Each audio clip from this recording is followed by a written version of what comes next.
एक दिन ब्रह्मचारी माधव किसी जंगल से गुजर रहे थे। तभी अचानक उनकी नजर एक शेर पर पड़ी जो मोटी रस्सियों से बंधा हुआ था। शेर की आंखों में बेबसी थी। जैसे ही माधव पास पहुंचे, शेर धीमे स्वर में बोला, हे ब्रह्मचारी, कृपया मुझे आजाद कर दो। मैंने कई दिनों से कुछ खाया नहीं है। मैं वचन देता हूँ तुम्हारा ये उपकार कभी नहीं भूलूंगा। माधव को उस पर दया आ गई। उन्होंने बिना कुछ कहे उसकी रस्सियां खोल दी और आगे बढ़ गए। कुछ दिन बाद जब माधव एक शांत जगह पर विश्राम कर रहे थे, वही शेर वहां आ पहुंचा। उसकी आंखें अब निर्भीक थीं और वह सीधा माधव के सामने आकर खड़ा हो गया। माधव चौंके और बोले, तुम यहाँ?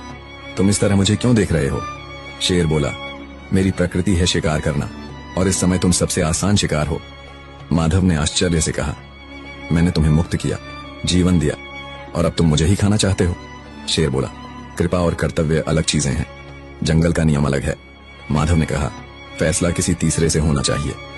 थोड़ी दूर जाने पर उन्हें एक तोता मिला जो एक पेड़ की डाल पर बैठा था। उन्होंने पूरी बात तोते को सुनाई।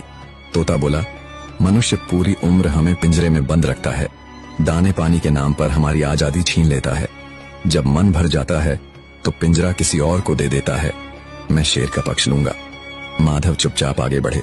कुछ दूरी पर उन्हें नारद मुनि मिल गए। उन्होंने पूरे घटनाक्रम को विस्तार से सुनाया।